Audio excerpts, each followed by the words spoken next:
O poder sempre foi um critério de extrema importância para o homem. Desde o início que há uma procura e necessidade de ir buscá-la a qualquer lado e tentar sempre obter mais. Uma das maiores forças de poder está presente na natureza, um dos meios mais fortes e perseverantes da existência, fonte de materiais e recursos.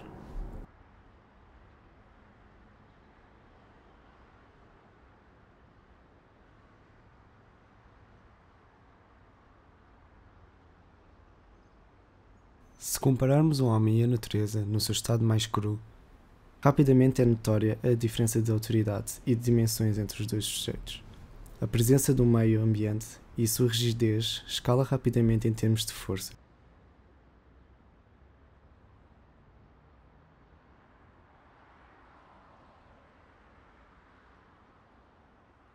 Mas essa comparação é irrealista, visto que a nossa espécie desenvolveu para se adaptar e moldar aos desafios lançados por terceiros.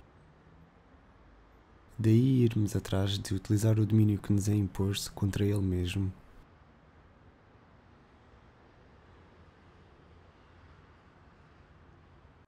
Essa troca de comando é dada pela retirada de recursos naturais e transformação dos mesmos para uso próprio. Um gesto egoísta e orientado apenas num sentido, o de tirar. Este ato materialista torna-se algo ganancioso e cria um efeito bola de neve onde a mão opressora vai querer sempre tirar mais.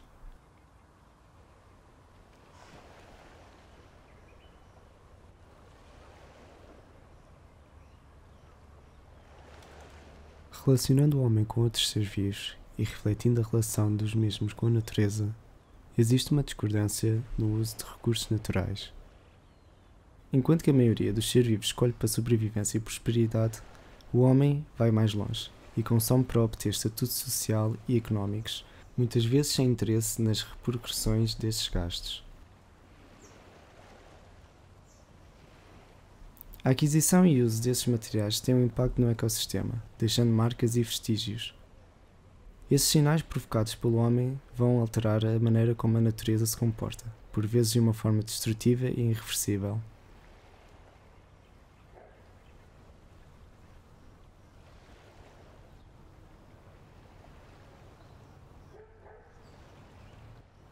O conceito de paisagem é alterado. O cenário natural passa a ter uma contaminação de objetos artificiais, e a idealização de um horizonte onde não se veja esses objetos fica cada vez mais escassa.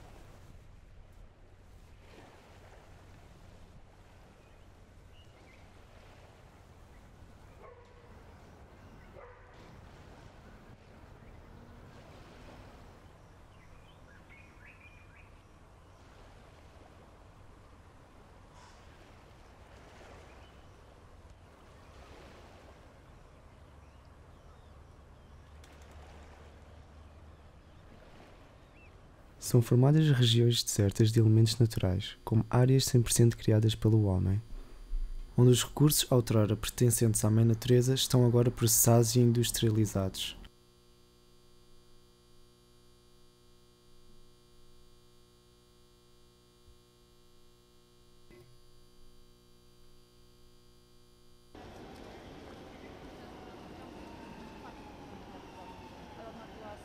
Ainda assim existe uma necessidade de trazer vegetação para o ambiente sintético.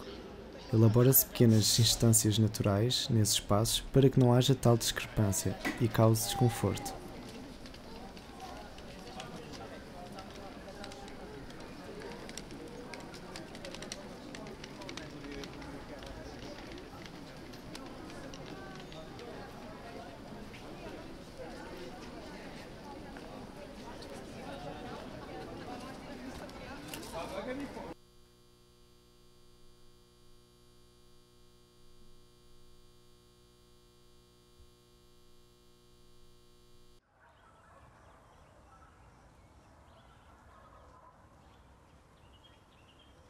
O quadro da visão passa a ter elementos mistos e vai modificar a maneira como percepcionamos as coisas à nossa volta.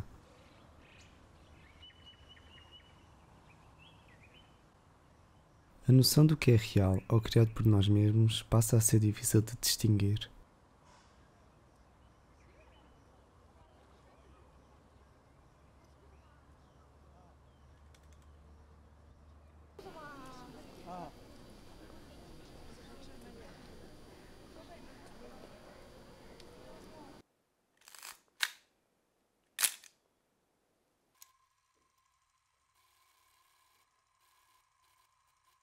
Numa realidade em que a natureza ilibada do homem é minguada e que a maneira como abordamos a mesma está alterada pelo mundo que nos rodeia, cria-se um debate como podemos registar e apresentar a mesma.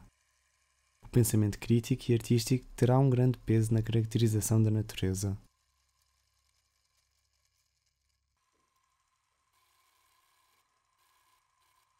Noções como o ocultar ou não, quais as formas a representar e de que maneira, como registar e em que mídias. Separei alguns exemplos de como pode ser feito esse registro. Criei uma trilogia fotográfica que aborda este tema. É a representação da relação do homem com a natureza vista com os meus olhos. Na primeira imagem podemos ver a grandeza e superioridade do ambiente em comparação ao sujeito. O poder e a força da parte natural da cena que sobressai à pequena participação do indivíduo. É mostrada a paisagem que, como descrito anteriormente, está invadida por construções do homem.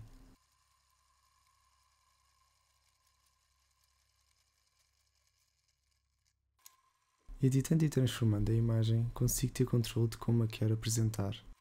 Decidi então dispor a foto a preto e branco, na tentativa de simplificar a leitura e maximizar a silhueta do personagem principal, destacando-o do fundo.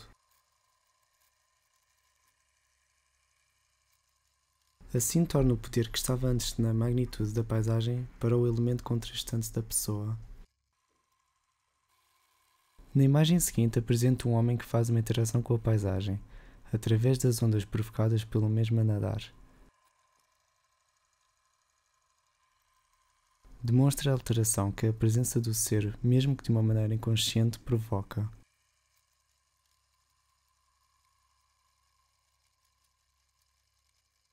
Em termos de edição, fui ao encontro mais uma vez de ampliar a diferença entre os dois tópicos. Por último, caracteriza a adaptação do homem, com as ferramentas e recursos que retira da natureza.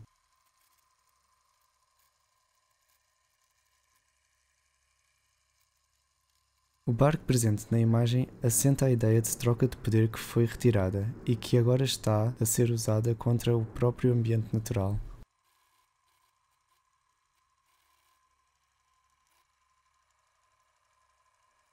Neste processo artístico caí na hipocrisia de usar a natureza para uso próprio. Entreguei-me ao ato narcisístico de colher da natureza o que me convém, exibir o que quero e moldar à minha vontade.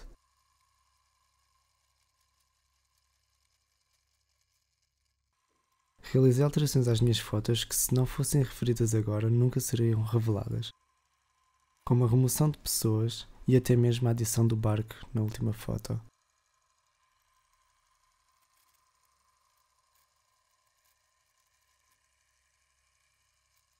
Esta ideia de criar as imagens perfeitas para defender o meu próprio argumento falsifica mais uma vez a realidade. De uma paisagem que outrora natural foi contaminada pelo homem e agora contada aos olhos de outro.